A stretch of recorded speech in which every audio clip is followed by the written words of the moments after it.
What's going on, YouTube? Happy Monday. I'm going to put something out here today, and I want you to listen closely to what I'm about to say. Being successful is a religion. Why do I say that?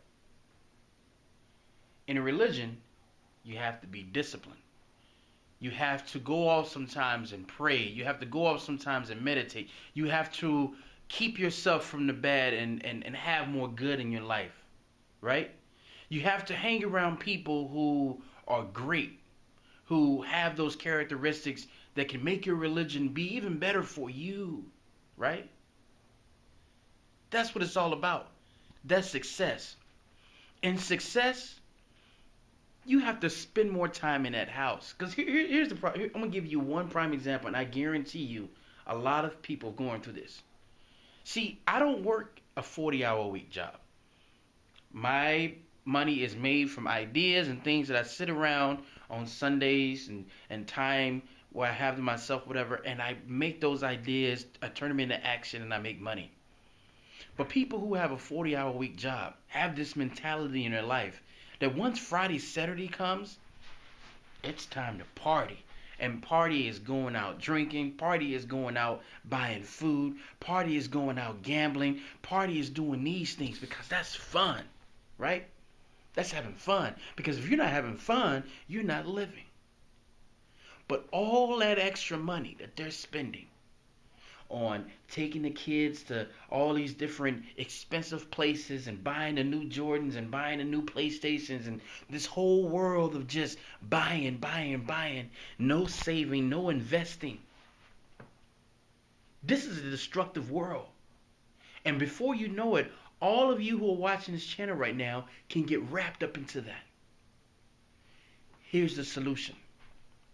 Go inside, lock the door, and only go out when you have to. That person that's inside with you, learn to do things with that person that's inside of you. Learn, put on a cooking show in your home. Yes, a cooking show. What are you talking about, a cooking show? Go to allrecipes.com.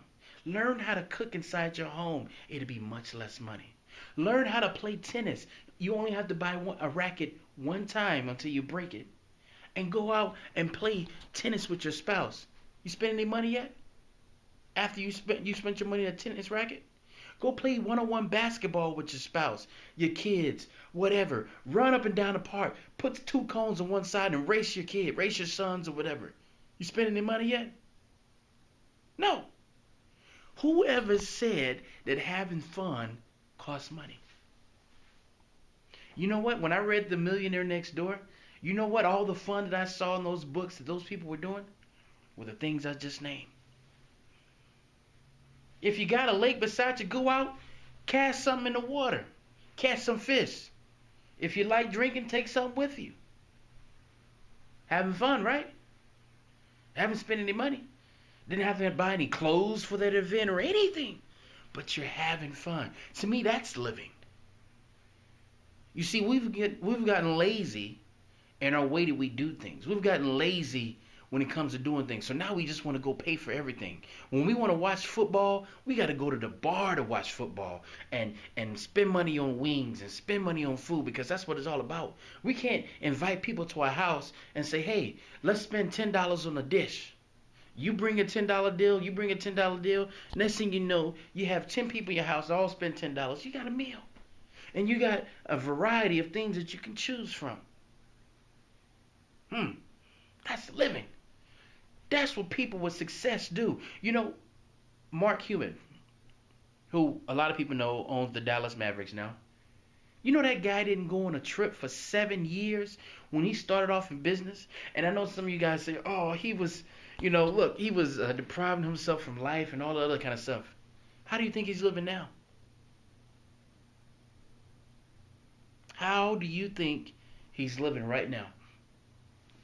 He's traveling. He can do anything. He can probably get on this plane right now and go have lunch in Paris and come back. And be back before 5 or 6 o'clock. You can do that. Money gives you options to do the things that you want to do in life. But it doesn't necessarily mean that money has to be the driving force for you to have fun in life. No. Some people ask me, what do you want to do with the money that you have? Survive. I don't know what's coming. I don't know what doctor bill is coming. I talked to a guy the other day that said he started a business because, he's still working right now because, hey, if he didn't, his bill would be $450,000 for his wife's cancer treatment. Do you know what's coming? While you're out there having fun, is the disaster waiting to happen to you? And and because here's the thing: once you sign up for the game of life, you sign up for the unknown. That's what life is. You could go out tomorrow and have a tragic accident. You don't know that. I don't know that. But that's life. So how are you going to go day after day after day not knowing what tomorrow is going to bring, and you're out here just dancing and having a good time, hoping and praying that nothing bad happens? Well, guess what? The good and bad are going to happen in life, whether you want it to or not. So you better be prepared for it. And I want to leave you with this last story with Robert Kiyosaki and his sister. I think it's called Rich Brother, Poor Sister. But how his sister went out and she actually became a monk. I think a Buddhist monk or something like that. Something of that nature. Something very religious where you have to dedicate your whole life. And she was always screaming in his ear, it's not about the money, it's about this and blah, blah, blah. And then she had a treatment that she had to go through. And I want to say the treatment was cancer. Who do you think paid for that treatment? The same person that thought life was birds and chirping and songs and in the wilderness and things like that. And not saying that it's not all about that either. But who do you think paid for that? Kiyosaki did. Robert Kiyosaki did. He made the right decisions and he had the money to make that decision to help her. But when you do those things and you have fun, just be able to take care of yourself. Because if you can't take care of yourself, then you need to get back on board. So with that said, guys, thank you guys for watching this channel. Please subscribe, share, tell your friends about us as much as possible. And until next time, signing off.